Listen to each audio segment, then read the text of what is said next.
Welcome back, Western Slope. I am here today with Senator Michael Bennet, who is running to be the next governor of Colorado.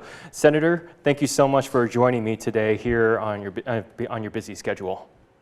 Thank you, Kyle. I really appreciate your fitting me in. I appreciate it. You're very welcome. First things first, for all the Coloradans, I wanted to ask, what got you running for governor?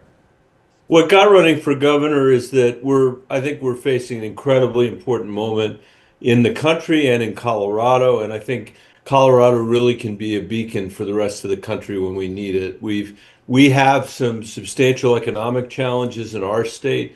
There isn't a county, including Mesa County, where anybody feels like their kids are going to be able to afford to live here. And we've got to address that challenge. And I don't think we're going to address it coloring inside the lines. We've got to have some serious choices in front of us in terms of not just housing, but childcare and health care, and whether or not our kids are prepared for the 21st century in terms of our education, which I think they're really not. So there's an agenda there. At the same time, Washington is in this perpetual game of shirts and skins that I think is not going to resolve is not going to address the issues that are most significant to Colorado. And I think we can demonstrate that we can push back on what the Trump administration is doing at the same time that we're fighting for an economy that actually works for all of us.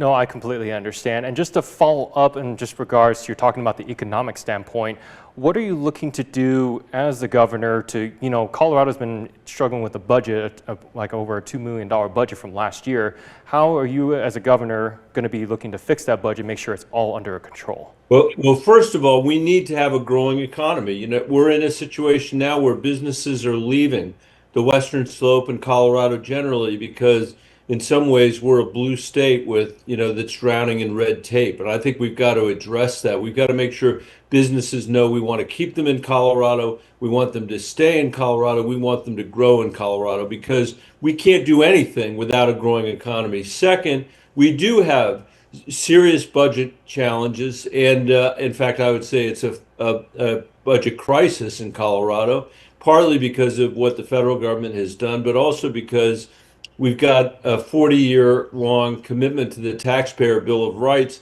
that I think we need to reform and we need to address. So the kids that are in our schools today can benefit from our investment in them. So the teachers that are in our schools today can benefit from our investment in them. And as a former school superintendent, and I'll say also as a former business person, I think that if we can't invest in our state, we can't grow our economy.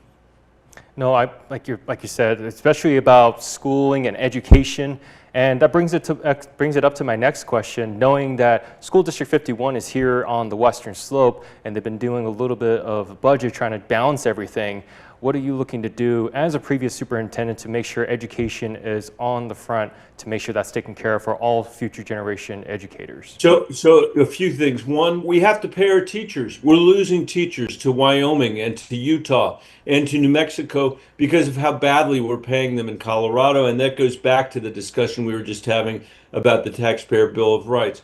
But on the other hand, we also have to make sure that our public schools are providing our kids an education that will allow them, when they graduate from high school, to earn a living wage, not just the minimum wage. I want our state to be the first state in the country where when kids graduate from high school, they're graduating with those skills that they can get paid a decent living and be on the way to the middle class, and with a year of college credit or the equivalent credentialing from the trades under their belt. No state in America can say that. The countries that we compete with all over the world can say that. I'd like Colorado to be the first state where that's true. And definitely keeping the education is always a big priority, especially for you being a previous superintendent. And it's one of those things, too, I would say that people on the West Slope and in Denver, people on the West Slope and the Eastern Plains, I think they all agree, especially parents and kids, that we have to pay our teachers, and that we got to make sure that when kids are graduating from high school, they're graduating with those critical skills. Mm-hmm. And that brings up to switching gears on another question I wanted to ask you. Now, the cost of living and the cost of housing, I know that's been another one of those issues here in the state of Colorado.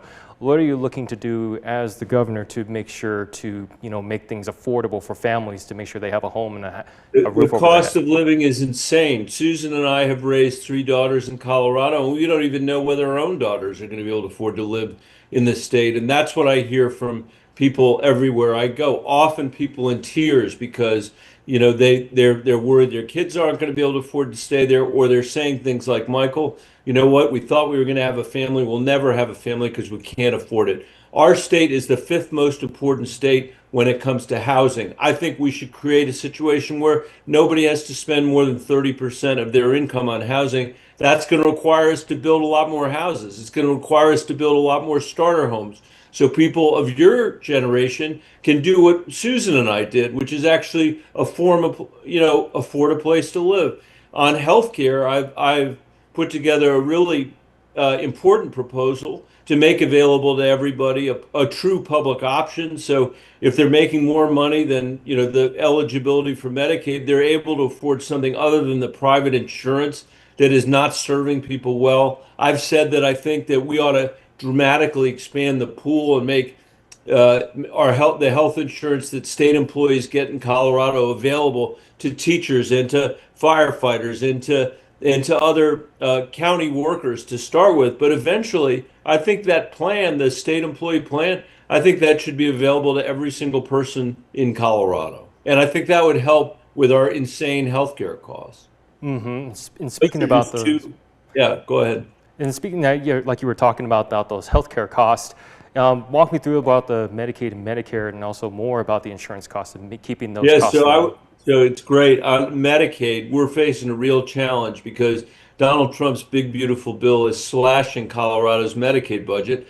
On top of that, the costs of Medicaid are projected to rise 9% a year every year for the next 10 years. That will destroy the state budget. And for us to change that, we're going to have to change the way Medicaid works. We're going to have to learn from work that Rocky Mountain Health Plans and others have done historically on the Western Slope to invest in primary care, to try to give people the care they need on the front end rather than paying insane amounts for chronic care on the back end. That is the kind of thing I mean when I say we can't color inside the lines anymore. We've got to deal with these issues. In some ways, I think the government in the state government in Denver has kind of buried its head in the sand when families, every single day that goes by, it gets harder and harder and harder for people to afford to live in Colorado. And on Medicare, we've got to do everything we can to protect Medicare.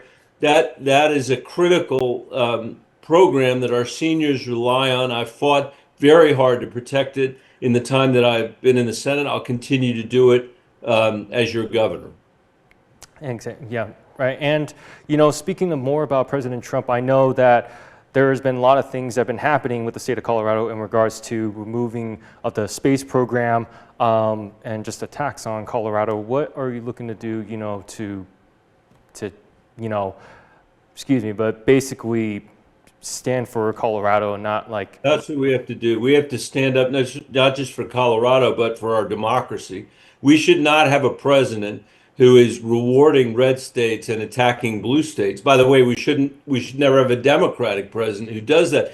No president in the history of our country has ever picked winners and losers the way Donald Trump is doing it. And you're right, Space Command was the first example of that. I've led the fight for Space Command with our entire delegation, Republicans and Democrats. And we actually succeeded in reversing President Trump's decision during the Biden administration to keep Space Command there. And now, unfortunately, he's made the decision again to send it to Alabama. But we've got to push back. We can't stand for it. And we've got to make sure the public understands what's going on, because I don't think anybody wants their government to run this way. These decisions should be made, like Space Command, in the interest of our national security, not for political punishment or to reward other people politically. I understand. And another thing is basically with another hot topic that has come up about the ICE funding from DHS, I want to talk a little bit more on the perspective of that.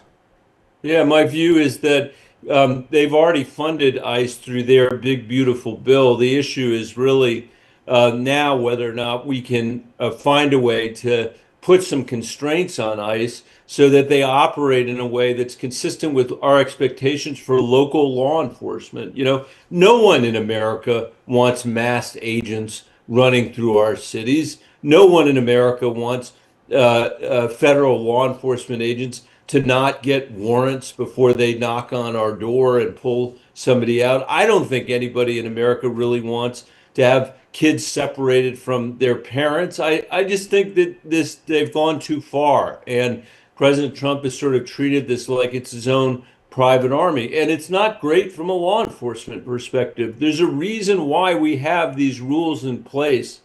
And this country was founded on the idea, above all else, I would say, that we did not want the President of the United States to be able to turn, his army on the rest of our nation. And so we're going to fight at this moment to see whether it's possible to get some reforms done. I don't know whether that will actually be successful.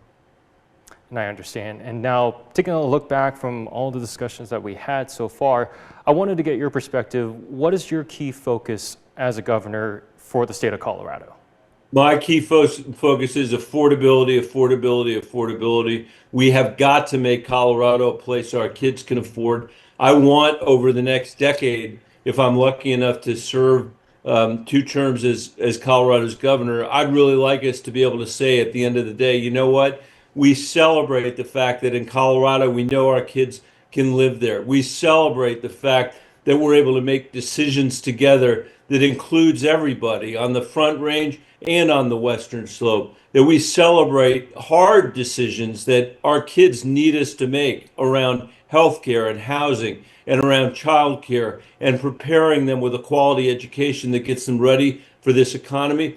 And we celebrate the Colorado way of doing things, which is to not just, fight each other politically all the time, but come together on the stuff that matters and make a difference from the next generation. I can tell you that is the example that our parents set, and it is the example that our kids are expecting us to deliver for them. And my own children feel that way, and I feel that way about the kids I used to work for in the Denver public schools and kids who live all over rural Colorado whose parents want exactly the same thing that the parents in Denver want for their kids.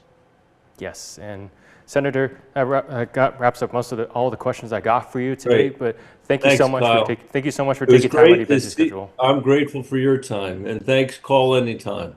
Yes.